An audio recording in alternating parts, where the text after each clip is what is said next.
आज के दौर में शायद ही कोई ऐसा इंसान हो जो इन्फ्लेशन से ना वाकिफ हो। आप में बहुत से लोग जानते होंगे कि इन्फ्लेशन क्या है।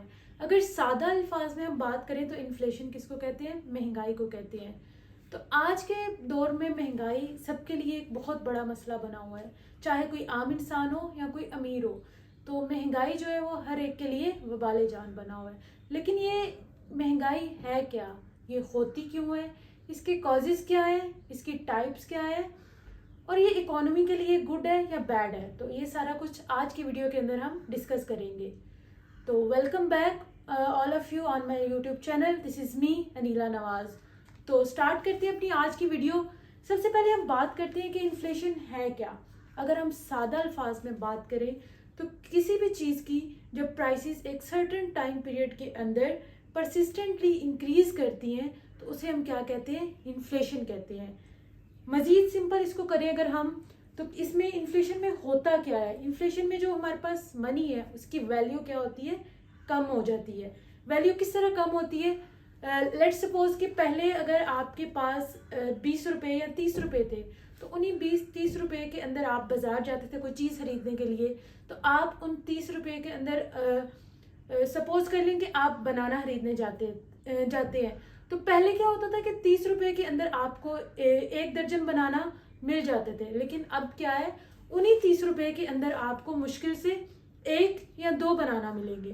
तो इसका मतलब क्या कि आपकी जो क्वांटिटी, पहले आप 12 केले परचेज कर रहे थे 30 रुपये के अंदर, अब उसी 30 रुपये के अंदर आप क्या कर सकते हैं? सिर्फ दो या एक बनाना परचेज कर सकते हैं। इसका मतलब आपकी परचेजिंग पावर भी कम हो गई है और उसके अलावा आपकी जो वैल्यू है मनी की वो भी डिक्रीज हो गई है।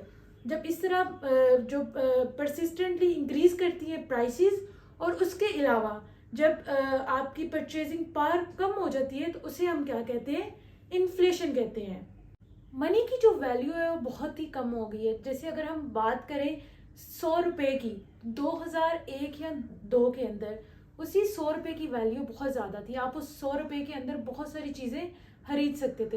लेकिन आज के दौर की बात करें, जब इन्फ्लेशन इतनी ज़्यादा हो चुकी है, तो उन्हीं 100 रुपये की वैल्यू आज के दौर में 1 रुपये या उससे भी कम हो चुकी है। ये सब कुछ किसकी वजह से हो रहा है? इन्फ्लेशन की वजह से। तो इन्फ्लेशन एक सर्टेन लेवल तक तो ठीक है, लेकिन अगर प्राइसेस बहुत ज़्यादा इंक्रीज कर जाएंगी या बहुत ज़्यादा कम हो जाएंगी तो दोनों सिचुएशन ही इकोनॉमी के लिए अच्छी नहीं है। जैसे अगर हम बात करें हाइपर इन्फ्लेशन। हाइपर इन्फ्लेशन क्या होती है? जब प्राइसेस बहुत ज़्यादा इंक्रीज कर जाती हैं। तो इसमें जो हमारे पास एग्जाम्पल है, हम बात कर लेते हैं वेनेजुएला की। वेनेजुएला के अंदर जो है वो इन्फ्लेशन स्टार्ट हुई थी 2017 के एंड के अंदर। प्राइसेस बहुत तेज़ी से इंक्रीज होना शुरू हो गई थी। 2020 के अंदर जो हमारे पास इन्फ्लेशन थी वेनेजुएला के अंदर, वो 2000% तक इंक्रीज हो चुकी थी। तो इसका मतलब क्या है कि उनकी जो इकॉनमी है उसमें करेंसी उनकी इतनी ज़्यादा डेप्रिशिएट हो चुकी थी कि वेनेजुएला ने $1 बिलियन, $1 ट्रिलियन के नोट्स भी छापना शुरू कर दिए थे। लेकिन फिर भी उनका जो $1 ट्रिलियन नोट था वो यूएस के अंदर $1 के इक्वल था। यूएस $1 के इक्वल, मतलब इस हद तक उनकी करेंसी जो है वो डेप्रिशिएट हो चुकी थी। उसके अलावा अगर हम डिफ्लेशन की बात करें तो डिफ्लेशन में क्या होता है कि जो प्राइसेस हैं गुड्स की वो बहुत कम होना शुरू हो जाती हैं। जब प्राइसेस कम होती हैं तो वो भी इकोनॉमी के लिए अच्छी नहीं है, क्योंकि जब प्राइसेस बहुत कम होंगी तो जो कंज्यूमर्स हैं वो क्या करेंगे कि वो अपनी परचेज को कम कर देंगे, चीज़ें खरीदना कम कर देंगे, डिमांड कम कर देंगे। क्यों? क्योंकि वो वेट करेंगे कि प्राइसेस जब तक कम होती रहेंगी, वो वेट करेंगे कि जब मज़ीद प्राइसेस कम होंगी तो वो उस वक्त चीज़ को खरीदेंगे जब मतलब वो बिल्कुल लो लेवल पे या लो प्राइस पे आ जाएगी। तो इसके लिए वो करंट जो अपनी कंजम्पशन है उसको रोक देंगे। तो ये दोनों सिचुएशंस, हाइपर इन्फ्लेशन और डिफ्लेशन, दोनों ही इकोनॉमी के लिए गुड नहीं है। लेकिन ये इन्फ्लेशन है क्या? ये होती क्यों है? इकोनॉमी में इन्फ्लेशन होती क्यों है? तो अगर हम इसके कॉजेज़ की बात करें या फिर इसकी जो टाइप्स और रीजंस की बात करें, तो सबसे पहला कॉज अगर हम देखें इकोनॉमी के अंदर इन्फ्लेशन का, तो वो क्या होता है? Economic boom. इकोनॉमिक बूम जब होगा तो इकोनॉमी के अंदर जो ग्रोथ है वो बहुत ज़्यादा होगी। जब ग्रोथ ज़्यादा होगी इकोनॉमी के अंदर तो इसका मतलब जो लोग हैं वो अपनी डिमांड को इंक्रीज कर देंगे, उनकी परचेजिंग पावर जैसे ही इंक्रीज होगी तो वो अपनी डिमांड को इंक्रीज कर देंगे। जैसे ही डिमांड इंक्रीज होगी तो जो बिजनेस ओनर्स हैं या फिर जो मैन्युफैक्चरिंग कंपनीज हैं वो क्या कर देंगी, अपनी प्रोडक्शन को इंक्रीज कर देंगे। जब वो अपनी प्रोडक्शन को इंक्रीज करेंगे और डिमांड हमारे इकोनॉमी के अंदर ज़्यादा होगी, तो हम ऑलरेडी डिमांड के टॉपिक के अंदर देख चुके हैं कि जब गुड्स की डिमांड बढ़ती है तो उसकी वजह से क्या होती है, प्राइसेस इंक्रीज हो जाती हैं। तो बिजनेस ओनर्स और मैन्युफैक्चरिंग कंपनीज अपनी प्रोडक्शन को इंक्रीज कर देंगे और साथ ही क्या करेंगे, प्राइसेस भी अपनी गुड की इंक्रीज कर देंगे। जब प्राइसेस इसकी वजह से क्या होगा, डिमांड के बढ़ने की वजह से क्या हो रहा है, प्राइसेस इंक्रीज हो रही हैं। तो इसे हम क्या कहते हैं, डिमांड पुल इन्फ्लेशन। तो ये हमारे पास एक टाइप की इन्फ्लेशन है जिसे हम क्या कहते हैं, डिमांड पुल इन्फ्लेशन। ये किस वजह से हो रही है, इकोनॉमी के अंदर डिमांड के इंक्रीज होने की वजह से। तो इसकी अगर हम एग्जाम्पल की बात करें तो हम एग्जाम्पल में ले लेते हैं, रेलवेज की बात कर लेते हैं, किसी ट्रेन की बात कर लेते हैं। आप अगर किसी ट्रेन पे सफ़र कर रहे हो तो उस ट्रेन के अंदर लेट सपोज कि 200 सीट्स हैं और उसमें से जो 30 सीट्स हैं वो क्या हैं, बिजनेस क्लास सीट्स हैं। अब क्या होता है कि आप जितने भी पैसेंजर्स हैं अब उनके पास इक्वल मनी आ जाती है या इक्वल उनके पास आप उनको इक्वली दे देते हो सबको मनी। तो उससे क्या होगा कि हर पैसेंजर चाहेगा कि वो बिजनेस क्लास में ट्रैवल करे। तो उसकी वजह से क्या होगा कि जो हमारे पास ट्रेन के अंदर सीट्स हैं वो तो 30 हैं। तो फिर रेलवे क्या करेगा, अपनी जो बिजनेस क्लास की प्राइस है उसको इंक्रीज कर देगा ताकि सिर्फ वही पैसेंजर्स ट्रैवल कर सके जिनके पास एक्चुअल में एबिलिटी है या फिर उनके पास इतनी मनी है कि वो अफोर्ड कर सकें।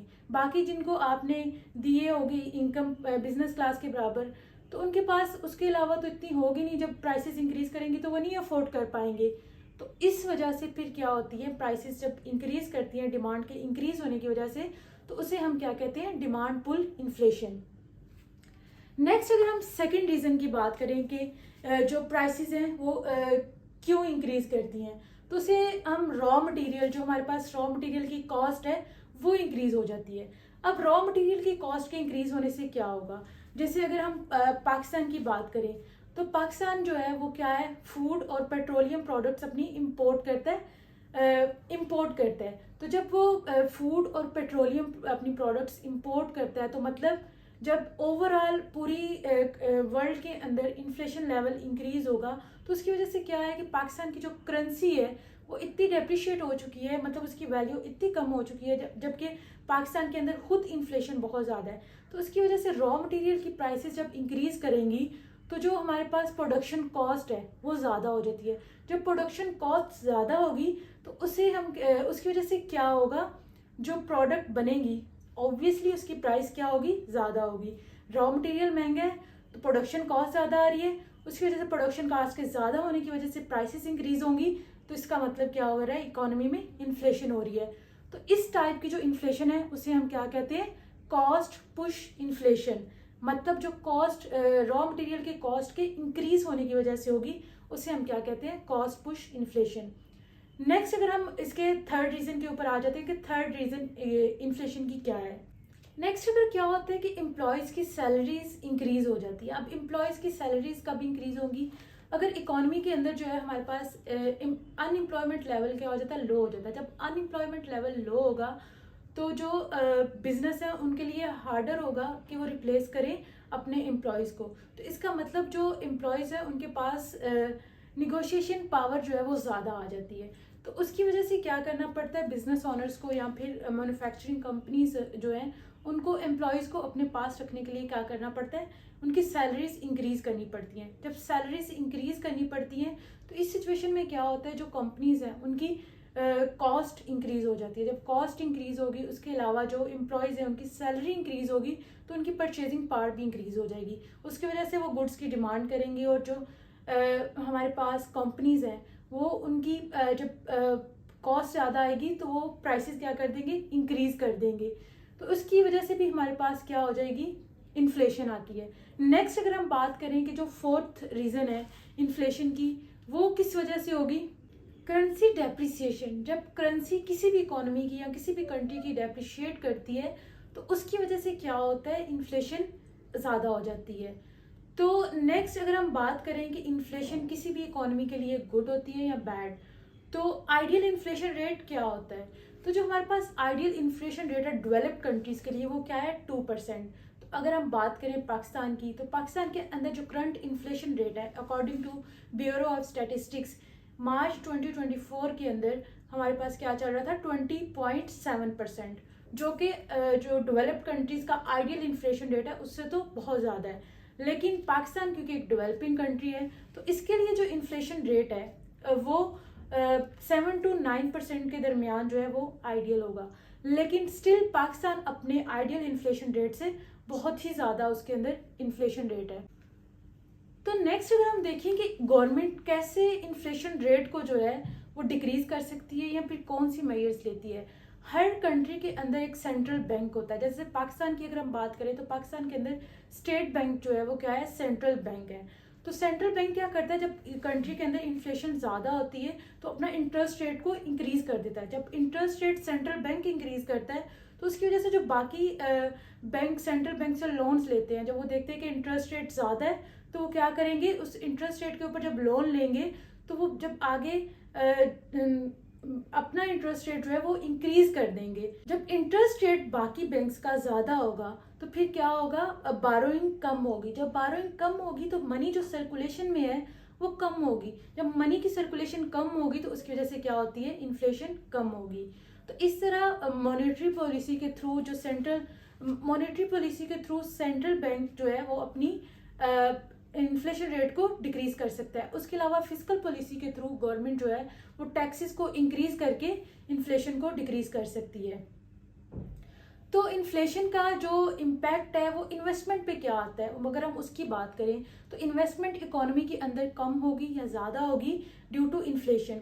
तो इन्फ्लेशन की वजह से जो इन्वेस्टमेंट है वो डिक्रीज हो जाती है, क्योंकि जब इन्फ्लेशन रेट बहुत ज़्यादा हाई होगा तो इन्वेस्टमेंट जो है वो हमारी किसके इक्वल होनी चाहिए? उससे जो आउटपुट आ रही है वो या तो इन्फ्लेशन रेट के इक्वल होनी चाहिए या फिर उससे आउट परफॉर्म उसको करना चाहिए। तो जब जैसे पाकिस्तान की अगर हम बात करें तो करंट जो इन्फ्लेशन रेट है वो 20% से अबव जा रहा है। तो अगर जो आउटपुट है इन्वेस्टर्स को वो 20% या उससे ज़्यादा मिलेगा तो ही वो इन्वेस्टमेंट करेंगे, अदरवाइज वो अपनी इन्वेस्टमेंट नहीं करेंगे। क्योंकि अगर 20% इन्फ्लेशन रेट है और उनको आउटपुट जो है वो मिल रही हो 15% या 16%, तो इस सूरत में उनको क्या होगा? लॉस होगा, तो वो इन्वेस्टमेंट नहीं करेंगे। तो आज की वीडियो के अंदर हमने इन्फ्लेशन को डिस्कस किया है। ये था आज का हमारा टॉपिक इन्फ्लेशन के बारे में। इंशाल्लाह नेक्स्ट वीडियो में हम डिस्कस करेंगे किसी और टॉपिक को। तब तक अपना बहुत सारा ख्याल रखिए। वीडियो अच्छी लगे तो इसको लाइक लाजमी कर दें, चैनल को सब्सक्राइब कर दें। मिलते हैं इंशाल्लाह नेक्स्ट वीडियो में, तब तक अपना बहुत सारा ख्याल रखिएगा। अल्लाह हाफिज़।